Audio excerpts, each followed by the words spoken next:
Welcome to the Kawarthas Small Business Podcast, where we believe the Kawarthas can be the most thriving region in Canada for small businesses.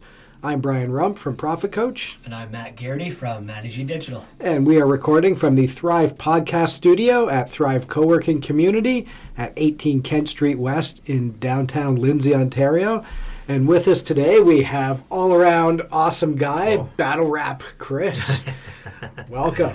I know your old name and your old alias, but tell us a bit about yourself and what you're up to now. Sure. So, formerly known as Battle Rap Chris, and that's a whole other story. Feels like we're joking, but...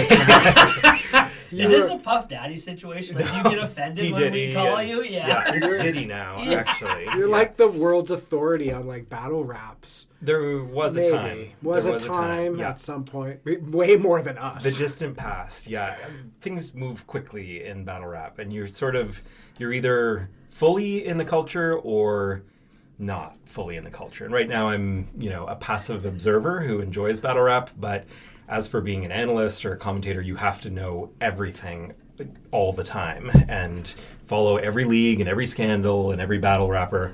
And I don't have the time to do that anymore. But there was a time that I was, flying to every major event in the United States. I was going to LA, I was going to New York, I was going to Atlanta regularly. Toronto has a big scene, and that's how I got into it in the first place. But I flew to England. I was going kind of globally as well. Tell us a bit about the battle rap scene in Fenelon Falls. Right. So it's non-existent. There is one guy from Lindsay. Oh, really? Who was a King of the Dot battle rapper from, I don't know, more than 10 years ago, or around 10 years ago, named Jay Walker. And I mentioned Lindsay when I was at a King of the Dot event, and they said, Jay Walker's from there. I went, oh yeah, that guy. So anyhow, Jay Walker, if you're listening, how are you? But yes, there's not a vibrant battle scene, anywhere really outside of Toronto. That's funny. Sometimes at the gym, because we all go to Carbon Heights, I'll make a reference to someone else about, like, we should battle rap about it, and Chris could cover it, and, like, no one knows what I'm talking about. But I know I'm hilarious. Battling's definitely made its way into the mainstream. I think you'd find a lot of sitcoms have a battle rap episode or something like that, where someone will break into what it is. It was also 8 Mile 15 years ago. I was going to say, was it Eminem 8 Mile that made it popular mainstream? Yeah, definitely there was that push into. Also, you could argue that Eminem and 8 Mile made the push to pre-written battles, because before that it was just a freestyle scene, and it was just coming up with whatever insults you could on the fly. And if you ever even gave the notion that you had written something ahead of time, the whole crowd would tisk you and do the handwriting symbol. Oh, that's pre-planned. But with the battles in 8 Mile being so well orchestrated to tell a narrative, that was, I think, what pushed the scene into realizing, if we pre-wrote these things and had time to prepare, smart, interesting, clever attacks on our opponents, then the quality of the verses would just, be huge. Just be a ton better than your shoes are dumb, Yeah. This is awesome. I know it's like an old life, but it's just really cool to hear some insight from an expert. Because I was the editor-in-chief of BattleRap.com, which is an LA-based publication that I saw pop up after a couple years of running my own blog out of Toronto called TO Battle Blog. And I got to know the scene, I got to know the people. Because Toronto was really vibrant, a lot of people from around the world were coming to Toronto to battle Canada's best MCs. And when BattleRap.com popped up, I was visiting LA because Toronto also had a league, a division of the league in Los Angeles at the time. So I was going out there to cover stuff, and BattleRap.com was in the building, so I went and introduced myself, and within about 2 months, I was their editor-in-chief, and they were part of a much bigger legacy website called Hip Hop DX, which most blog era hip hop fans will know. And I had a lot of people say, "Oh, Hip Hop DX. I used to go to that site all the time." And I was like, "Oh yeah, well they're still around." So I did that, and but I'd been out of the scene for many, many years. I'd gotten another job. BattleRap.com closed in about 2017. So from about 2016 to 2018, I'd moved to be the managing editor at Hip Hop DX. So they took me from their smaller site and put me in a managerial role in the bigger site, which was good, but it was less thrilling for me to be, just at my desk writing stories about whatever Kanye West had done that day, his controversies. That's what you dream of getting to and reaching when you're in that industry, right? Like getting a great desk job talking about battle rap. Right. So it was good. It was good. But then my son was born, and it was like, okay, well, now I should not be traveling all the time. And did that. But I was at an event, because Toronto continues to put on major events, and the battle scene is still thriving. And there's your plug. Yeah, you can pay me after. Battle Rap thriving. Thrive. Battle Rap night. ThriveOnKent.com. Yeah. So, I went to an event recently, like sort of in the last year, and was expecting everyone. It's like, oh, do people know who I am? And I ended up doing some interviews for the league, and everyone, everywhere I walked, all the fans, hey, Battle Rap Chris, and I had sort of gone at the beginning, been like, oh yeah, I'm the guy who used to be Battle Rap Chris, and then by the end I was like, oh, I'm forever gonna be Battle Rap Chris, at least in this culture. But yes, that was former Chris. Dwayne Johnson's still the Rock, man. Right? Yeah, no matter how hard Doesn't he matter, tries. yeah. But he's no longer Rocky Balboa. Maiveo. What's his last name?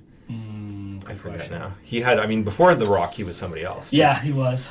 Yeah. Can we do a battle rap event here? Can you make that happen with us? No.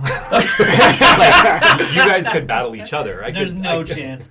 I'm not that smart. I'm not smart enough to be able to be like on my toes that way. Yeah, you just freeze. I would freeze. I would absolutely freeze. I would love to be a part of it and watch it. Sure. I'd love to host you can be the host. But... Yeah, exactly. Yeah.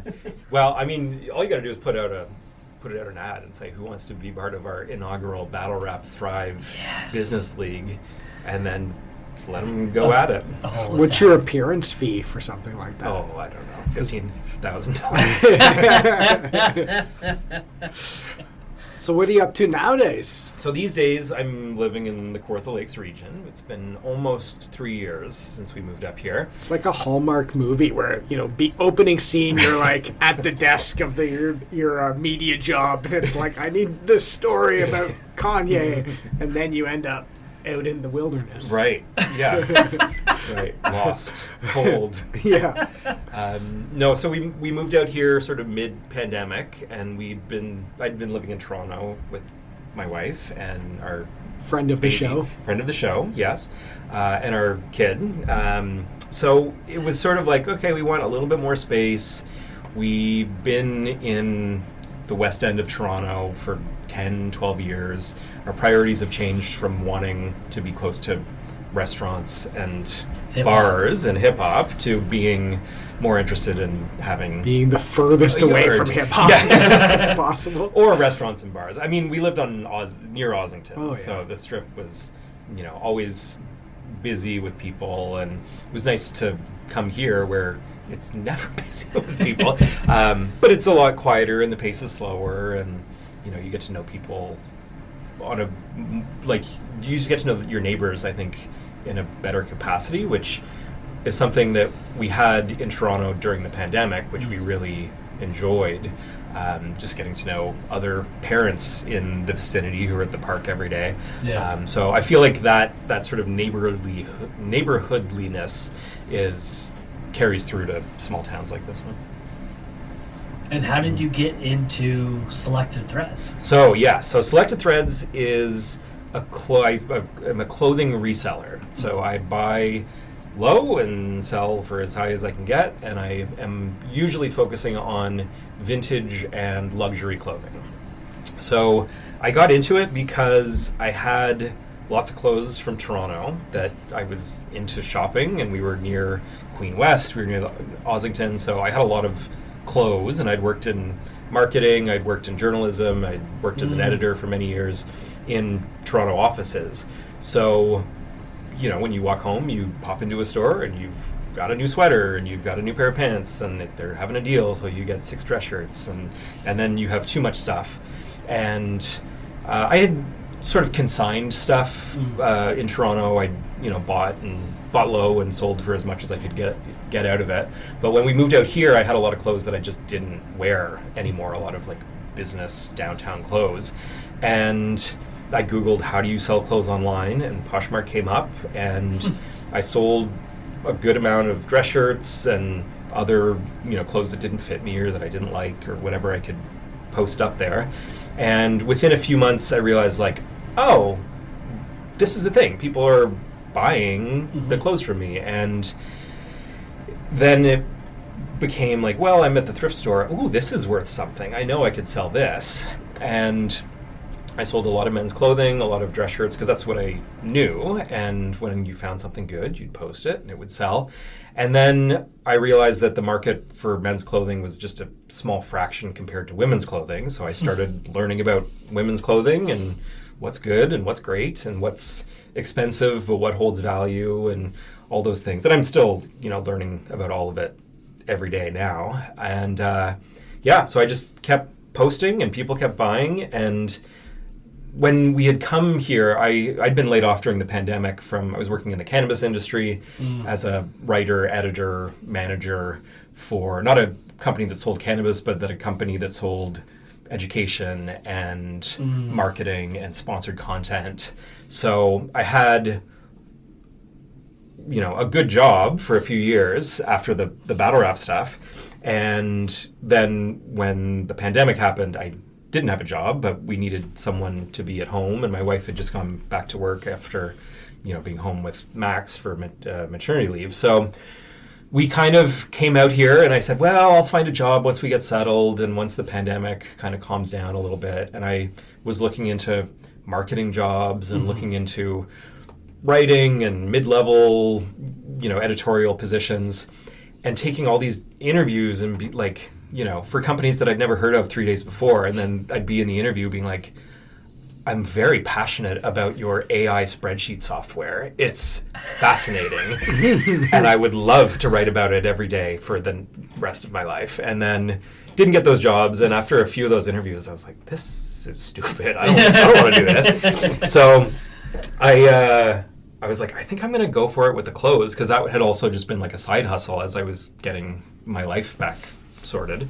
And I just pushed really hard on the clothing, and it went well. And then that was about a year ago, they launched live shows on the Poshmark app. So now it's live auctions, it's hosting, it's live streaming, and that's all skills that I had from the battle rap time when I was doing in-person interviews and podcasting. And so it was just like everything that I had learned in my career as a journalist and as a marketer, as a content marketer, came together for selling clothes. If you took that job, Hip Hop Chris would have been dead forever. Battle Rap Chris lives on. It was battle rap, cannabis, fashion. This all makes sense. Right? You can't let that die. You have to keep it going. You call me AI spreadsheet Chris. Doesn't Not quite the same ring. thing. Yeah. Mm-hmm. So I was like, I've been wondering about this posh market. Poshmark. It's a whole thing. Yeah, like a lot of the segments on our podcast are Matt doesn't know anything. Okay. So I'm fascinated by. I was wondering what your affiliation was, because I've seen you on Instagram, right. And so you're not working for Poshmark. Like, what is that versus Selected Threads? So I'm an independent businessman who uses Poshmark as a platform to sell my clothes. So there's lots of platforms out there. Kijiji specifically for high-end clothes, I think. All kinds of clothes. Yeah, there's different platforms that are specific for luxury brands. There's something called The Real Real. There's something called Vestiaire Collectif. There's Grailed, which is more like streetwear oriented. I love how you're like analyzing all these just like the battle rappers. Sure, yeah. It's like that skill of like I can dive into the culture and know all the drama. It's big, yeah. And then there's Etsy for vintage stuff. So there's all these different marketplaces. There's even Facebook Marketplace or eBay, which are the more traditional ones. And Poshmark just worked for me because it was clean and easy. They take a 20% cut from anything that I sell. But they advertise in a capacity that when I say I have stuff on Poshmark, people go, oh, I saw that ad on my TV show, wherever they have heard about it. So there's that. And then because I'm a fairly prolific and like easy to get along with host, I've done some work for Poshmark where they had an event in Toronto and they did a live show, and I was the live show host where they had, 50 different people there who would come on screen with me for 2 minutes and say, hey, I'm selling this one item. So you do these like shared shows. Like the shopping channel. Exactly like the shopping channel, yeah. So that's kind of how I've worked, in connection with Poshmark. So I do have perhaps a closer relationship with some of the like employees of Poshmark compared to someone who's never been to a show or does live shows, that kind of thing. Cool. Did you think that this was going to be like a career? Does it feel like that yet? It's hard to say because looking back, I've done so many different things for so many chunks of time. Yeah. Where it's sort of like, okay, I was doing battle rap for 2 years. Before that, I did the blog and had worked as a news editor at MSN. So I was working 2 years at MSN, 2 years at Microsoft's like international editorial team, 2 years in battle rap, 2 years at Hip Hop DX, 2 years in the cannabis industry, 2 years as a COVID dad, dad. Which was not a bad gig. And then it's been about sort of two and a half years that I've been doing this as my focus. So it's that question of, okay, well, who knows what opportunities are going to present themselves in 2 years from now, and I maybe will. Who knows? What's the chances you will be lawn cutting, Chris? Sure. Is there good money in? A friend of the show might have commented on your lawn cutting interest and abilities. Right. It's unlikely. Yeah. But that's really cool. And now my head's like spinning with like the things you could host and do. And there's that skill of being like, the old-timey pitch man, which I don't say as an insult. Like that's a skill that like at the end of the day, a lot of marketing is pitching like that. It's why like the shopping channel works or the slap chop guy. Right. Everyone's like knows about it, but it works. But that's it, is you have so many, influencers, that's what they're doing, is that they become a brand unto themselves, and then a brand that is interested in selling something says, well, we'll give you $500 at a free slap chop if you promote it on your Instagram, and then they do that. So I've been hesitant to move into like more influencer territory just because I feel like I'm not interested in being aggressively online the way you're I not had like to be a with content Battle like, because a lot of them it's like follow me for my whole life and then now I'm using this vacuum, right? And you're very specific to the clothing in those shows, right?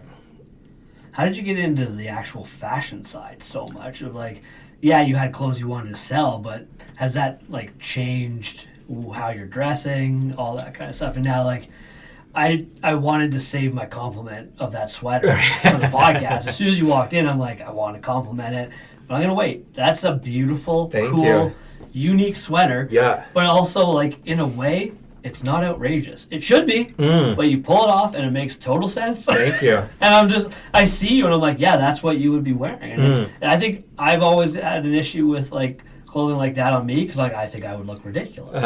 You can try it on if you want. Thank you. It's so there's a picture of it. Yeah. All the gram. So just to illustrate, it's a Coogee sweater. So Coogee made famous, I think, by the notorious B.I.G., who wore sweaters like this of this brand. And this, so Kuji style has become very, very popular in the last few years, but this is a Kuji branded sweater, which I picked it up from, I don't know the pronunciation, but it's a thrift store, like curated vintage store in Port Perry called Adawigamig. And I'd seen them post the sweater on their Instagram, and I went, well, maybe I'll go check it out. And they said, it's in the shop today. I said, okay, maybe I'll go check it out. And we drove about an hour with me, Nikki, and Max, and I said, don't let me buy that sweater. And Nikki said, okay. And then we got there and I tried it on and I was like, I'm going to buy this. I'm going to buy this sweater. So, but yeah, I found a lot of pieces like this that are like inspired by because it's an Australian brand that's been doing it for 40, 50 years. And in Canada, you can get tundra sweaters. There's Tassani sweaters. Like there's a bunch of different brands that do this, but when I saw this in front of me and it fit, and I was like, oh, okay, well. Nikki took Max out to go to the bathroom, and I was like, she came back and she like felt the bag that had been empty before she left, and there was a sweater in there. How do you decide you're going to keep that versus sell it? So I keep things until I don't want to keep them anymore, and then I'll sell it. And this is something that I feel very strongly about as a reseller. This is like the grail. This is the kind of precious. Thing. Yeah. Every collector has like, show me your precious, right. And they know exactly what that means. Right. So there's sort of those grails that you're looking for. And this is also a bit of like, it's sort of a flex because every reseller wants a Kuji. Everybody's chasing after Kujis.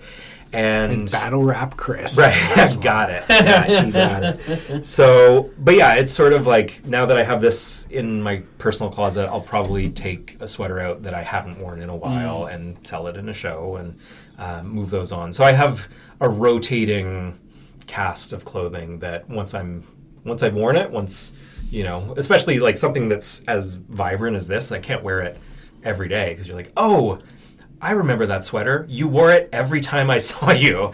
And it's like, okay, I got to switch things up a little bit. I feel special that you wore it today. Oh, yeah. I got all dressed up. What's a sweater like that cost, in all seriousness? So... that you bought it for? So, well, I mean, if you can find it in a thrift store, you might get it for $10. Sure. If you find the right grail used. Someone who doesn't understand what it is. Yeah, you go to a store and there it is. So... I got a nice discount because I brought some perishable or non-perishable goods for their clothing or for their food drive. So I paid about $225 for it and knew what I was doing. Yeah. But if you go to Poshmark right now, the Kuji branded sweaters, there are a few that are over 1,000 that are on there. And everyone's looking at them saying, no, we will not be paying that. But I'd say typically... $300 to $400 would be about how much they would be posted for. But the nice thing with my business model with the auction, if I want to sell this, I could say, okay, we're starting it at $300. Sure. And if you want it, because some people really, really want it, and if two people really, really want it, and their budget is, big enough, then we'll see who will pay the most for it. So that's the nice thing about this current job this current business model is that I can say, here's what I think this shirt, this sweater, this jacket is worth at its very lowest, very lowest value. And then you hope that your audience will consider that to them it's worth more and that it'll bid up. And sometimes you sell things that you think are expensive for low because only one person wants it, and sometimes you think that a sweater with holes in it that you're like, oh, whatever, $10, and then it goes for $70 because two people are like, I love the color, and then you're there being like, there's holes in it, stop, it's not worth that much, and they're like, I just had to have it. It reminds me of my grandmother. It looks cool. Like, okay, yeah. Sure. So I guess you don't really know where this goes from here then. That's right. I think with it being near the end of 2023, there's a lot of thoughts of, okay, well, what's the business plan for 2024? Because for me, the business plan was always, what job can make me not the most amount of money, but the most amount of money for the least amount of work and the least amount of stress. So my thoughts on, okay, how busy do I want to be right now is based purely on how do I feel. Yeah. So if I'm feeling stressed, I'll take a few days off. Yeah. You know, I won't do a show that week. I will do something else. Or if I'm feeling socialed out, then I will just list some things quietly. I'll put a movie on and just do that. So for 2024, it's this question of, okay, well, maybe I should try to see how much money I can make. Maybe instead of just being how happy am I and how stress-free am I, it could be, well, let's see if we push really hard, if we work hard for 3 weeks a month and take a week off, how many items can I list? How many shows can I do? How many platforms can I expand to? You know, how can I get into the state? Because right now I just sell to Canada. So can I get all my clothes from Poshmark Canada into Poshmark US and be making, you know, the exchange rate? So it's $1.36, I think, today. So I can sell things cheaper, but still in the end make more money if I'm selling to a US audience. So there's all those questions of, okay, well, I've got a good stasis. I don't work more than I want to. My stress levels are based on like how many stains I find on a sweater after I've already bought it. You know, like those things are so minimal that I'm able to focus on my health. I can get to the gym. I can spend time with my family. I can be there picking my son up from the end of the driveway as he gets off the bus.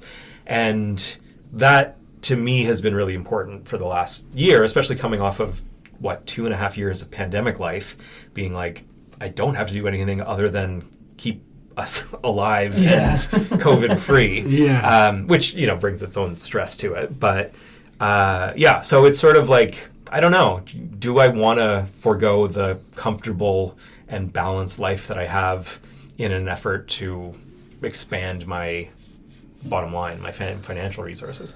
Yeah, get rich or die trying 2024. Right. Yes. But it's really cool that you are thinking this way, because I think that I talk to a lot of business owners that are the opposite. And they've got into business to do things that the way they want to do it, which we all have, but then they feel compelled or a responsibility to die trying.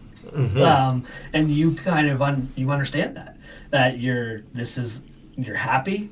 I'm able to maintain my stress or manage my stress, maintain my family life. And it's cool to see or talk to people that are like-minded, like me too, where it's like, no, this is good. Let's just continue doing this. Right. We'll ramp it up if we have to. We don't need to be dying trying type of thing. So. Right. Yeah. Especially coming from a world of media where you're just always working in hip hop, where it's like, Friday night, I can finally relax. And then some tragedy happens in the hip hop world, and you're like, okay, all boots on the ground. Like, we've got to write an obituary for someone who was important to the culture, and that's a crucial piece of information. Or there's some scandal or something, and we were covering breaking news, so it was constant work. And then also my team was, for the most part, on the West Coast, so I would finish at 6 p.m. and it's 3 p.m. there. So when it's the end of the day and they're like, oh, I just need one more thing, it's 9 o'clock for me, and I'm still working. You know, I'm still checking a story or whatever I'm doing. Yeah. So it's nice to not have that. It's nice to be able to come in here on a Friday and just have a nice, pleasant chat and eat some cheeses and meats. Yeah, we both were like, well, we got to be out here at 3. We want to go pick our kids up, and that's what we do. It's awesome. Yeah. So it's awesome to be able to stick with that and do that. So it's cool. Yeah, and that's kind of what we're here to do, and what the podcast is about. And it's like, you know, to kind of wrap it up, it's that thriving region in Canada for small business, and there's different ways to create small businesses that fit your lifestyle. So we're not the Hustle Bro podcast. We're the Kawarthas Small Business Podcast, right? Something that you had said to me recently about how all the Hustle Bros realize that all their audience is burning out. So now the Hustle Bros are turning into like mega like the most hardcore relaxers and recoverers ever. It's like the 5:30 in the morning, a camera crew's coming to wake my kids and wife up while they watch me. Like, I take 10 ice baths to get the right angles, right? Because I'm the most extreme recovery guy. Extreme recovery is the new hustle. It is. Now you're going to start seeing that everywhere. Oh, yeah. No, for sure. So, yeah, thanks for coming. Thanks for having us. Thanks for having me. Yeah. Yeah, you're very welcome. Where can the people find you? Yeah, so my Instagram is selected.threads. That's a good window into what I'm doing on any daily period. And then Poshmark Selected Threads. So if you just search Poshmark Selected Threads, you'll find my closet. You'll be able to sort to see what is available that day, that week. And that's or just walk down the street in Lindsay and I'll be there doing something. Find me in a thrift store in a community near you in the Kawartha Lakes. That's awesome. Awesome. All right. If you'd like to be on the show, you can do that. Reach out to us at setitup@kawarthasmallbusinesspodcast.ca.